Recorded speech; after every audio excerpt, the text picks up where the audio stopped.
The views and opinions expressed in Cold and Missing are exclusively those of the hosts. All parties mentioned are considered innocent until proven guilty in a court of law. Cold and Missing also contains adult themes and languages and is intended for a mature audience. Listener discretion is advised.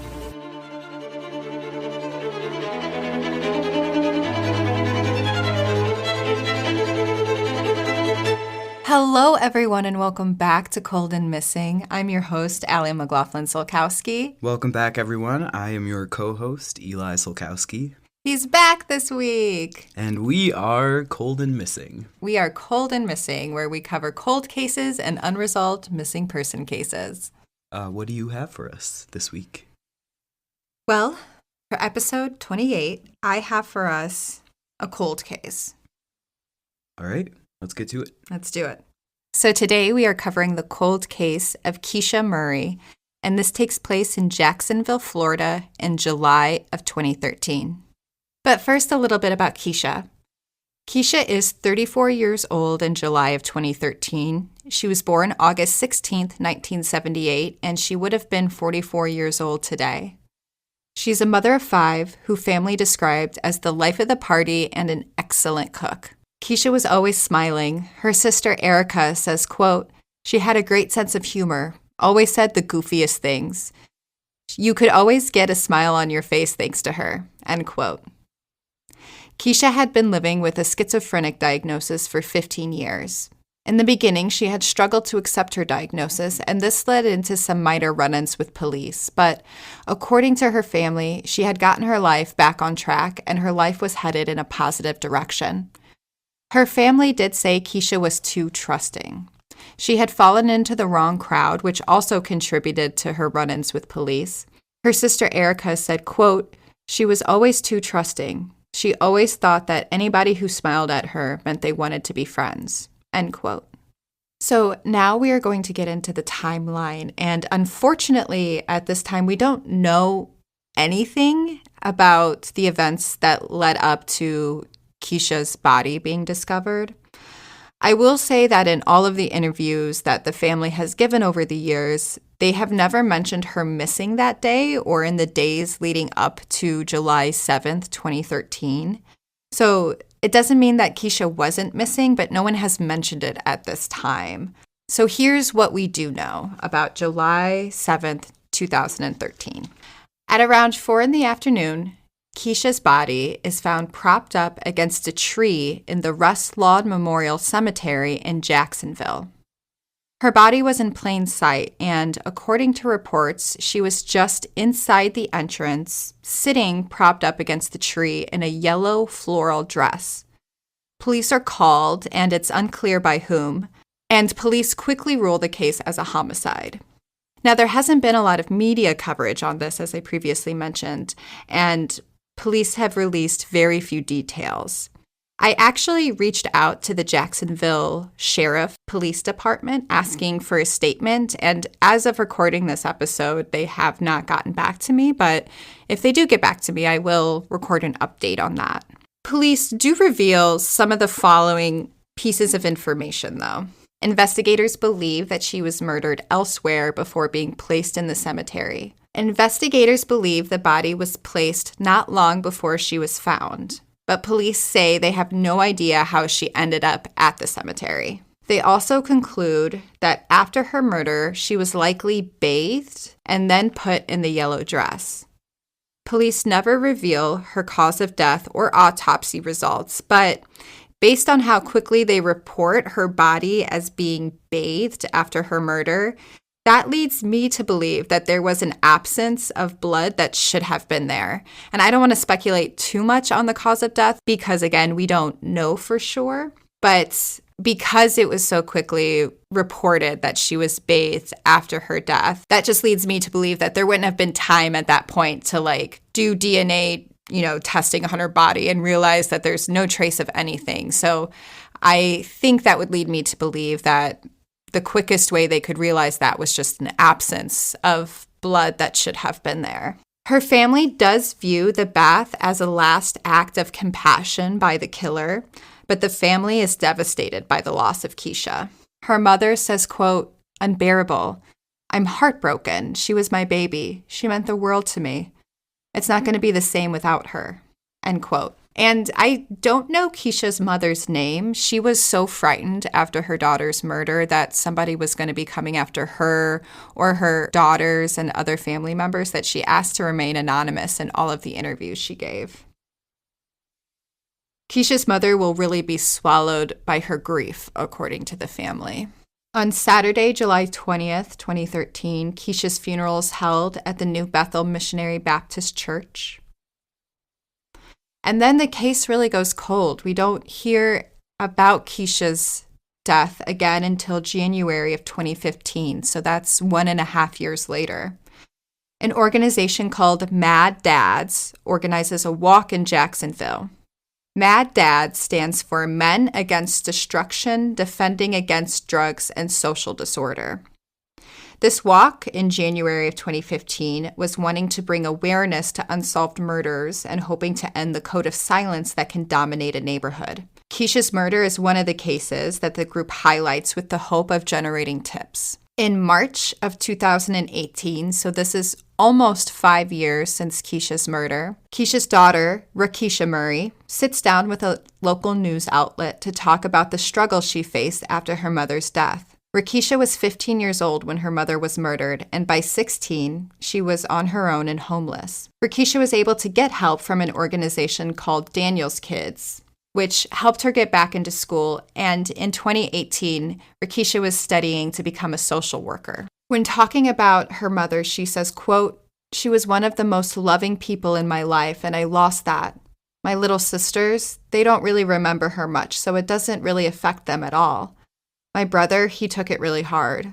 My older sister, she has her own method of coping with it. She's not a very emotional person," end quote. In February of 2019, so this is about 5.5 years, Keisha's sister, Julia, is interviewed, and there have been no updates and no movement on the case. And at this time, Julia is actually pursuing a career in law enforcement with the hope that she can get some answers in her sister's murder. The family does reveal that 2 friends from Keisha's circle of friends were also murdered in the months after Keisha's death. I tried to look into this, but without knowing more information about where it was or what their names were, I couldn't find anything that verified this, and police have never confirmed it, and media have never been able to confirm it. So I don't know, but the family says this did happen, and I tend to believe family in this. So it does seem like there is a link with other murders in the Jacksonville area. Julia says, quote, "I've exhausted all avenues, but I'm still hoping for the day my family can finally face the murderer in court. We may not ever find closure, but we could at least find justice," end quote.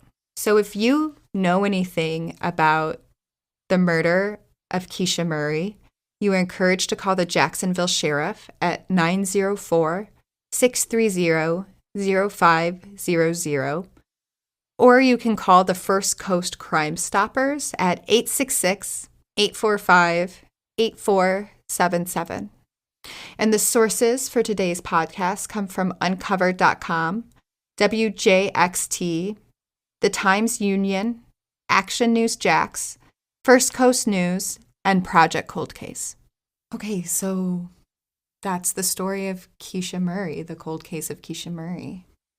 Wow.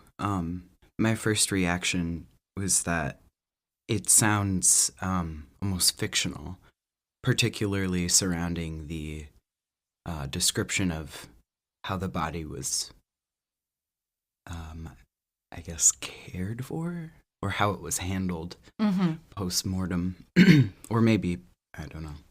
That's my assumption, that it's post-mortem, I mean. Yeah, that does seem to be what was reported, is that the bathing and the dressing of the body all happened after her death. I was very, upon hearing that, I was frightened. Yes. And later hearing that the mother remained anonymous, I thought that makes sense to me, because that would terrify me. Mm-hmm. That detail more than the murder itself. Yeah. When I found this case and was reading about it, I like audibly was like, oh my God, out loud. I actually think I heard you the other day. Yeah. When I was in another room in the house. I heard you. But I assumed it was about this, so I didn't come ask if you were okay. Yeah, that detail is, to me, really scary, and it does seem like fictional, like something out of a horror movie. Yeah. And even the brazenness of dropping the body in the middle of the day on a Saturday, Mm-hmm. broad daylight, in a yellow dress. You took the time to like prop her body up against a tree. Mm-hmm. And from all reports, you could see her as you were driving by. There's only one entrance to this cemetery that I was able to look at maps and things. And, there are trees just right inside the entrance. And I couldn't believe the brazenness of this. And it seems like the work of a serial killer almost, like somebody who's this is my signature. The baby doll murders or something. That's what it and granted, you and I have consumed a lot of both like fictional crime, thriller, mm-hmm. mystery, and true crime. So I think we're more likely to fill in the details with this kind of stuff, whereas, the family said that, or they were maybe holding on to, perhaps it was an act of care, Yeah. I could see how a family would maybe hold on to that thought for hope or whatever you need to survive through such a traumatic thing happening to you. Yeah. And, at the same time, it's like, yeah, I can see that. Like maybe this person immediately had remorse and was trying to,